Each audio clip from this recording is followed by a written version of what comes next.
Undang-Undang Nomor 30 Tahun 2014 tentang Administrasi Pemerintahan mengatur bahwa sengketa proses pemilu yang terjadi antar peserta pemilu dan sengketa peserta pemilu dengan penyelenggara pemilu sebagai akibat dikeluarkannya keputusan KPU provinsi dan keputusan KPU kabupaten kota adalah merupakan kewenangan Pengadilan Tata Usaha Negara. Menimbang bahwa ketentuan tersebut di atas bersesuaian dengan ketentuan pasal 2 ayat 1 Peraturan Mahkamah Agung Nomor 2 Tahun 2019 tentang pedoman penyelesaian sengketa tindakan pemerintahan dan kewenangan mengenai perbuatan melawan hukum oleh badan dan atau pejabat pemerintahan bahwa perkara perbuatan melanggar hukum oleh badan dan atau pejabat pemerintahan merupakan kewenangan peradilan tata usaha negara. Menimbang bahwa walaupun gugatan para penggugat adalah dengan perihal gugatan perbuatan melawan hukum sebagaimana diatur dalam 1365 KUH Perdata, namun substansi sengketa dalam perkara aku adalah berupa akibat diterbitkannya keputusan oleh Komisi Pemilihan Umum. Dengan demikian secara substansi hal tersebut adalah termasuk sebagai perbuatan melawan hukum oleh penguasa, maka menjadi kewenangan kompetensi absolut Pengadilan Tata Usaha Negara. Menimbang bahwa dengan alasan dan pertimbangan hukum tersebut di atas, pengadilan tingkat banding tidak sependapat dengan pengadilan tingkat pertama bahwa telah terjadi kosongan hukum dengan perihal gugatan dalam perkara aku, yaitu di luar dari substansi yang diatur dalam Undang-Undang 7 Tahun 2017 tentang Pemilu.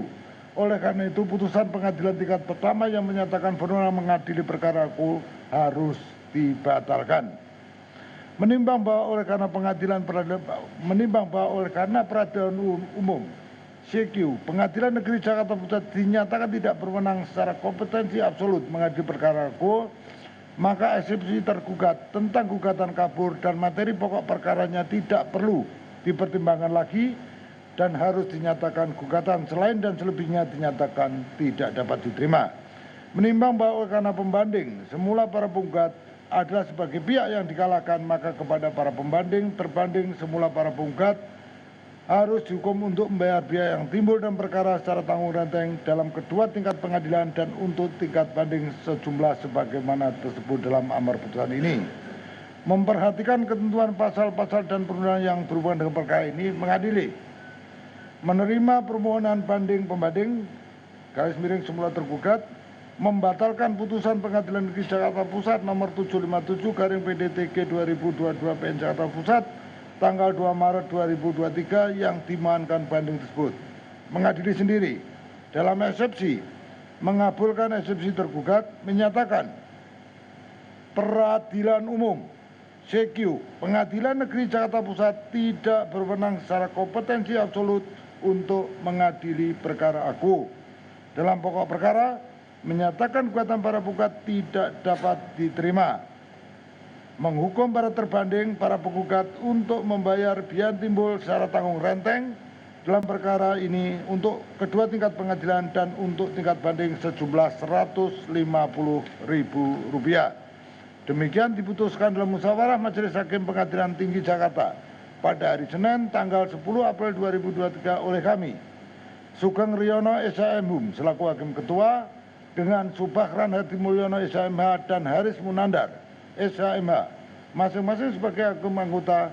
Putusan mana diucapkan pada hari Selasa tanggal 11 April 2023 dalam persidangan yang dinyatakan terbuka untuk umum oleh Hakim Ketua tersebut di atas dengan dihadiri oleh hakim-hakim anggota dibantu Fajar Soni Sukmono SHMH Panitera pengganti pada pengadilan tersebut tanpa dihadiri oleh kedua pihak yang berkepara ataupun kuasanya.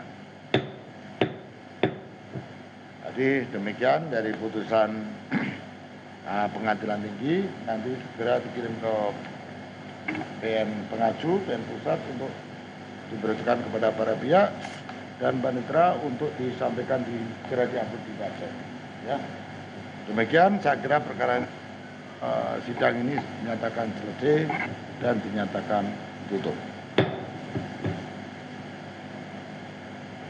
Ya.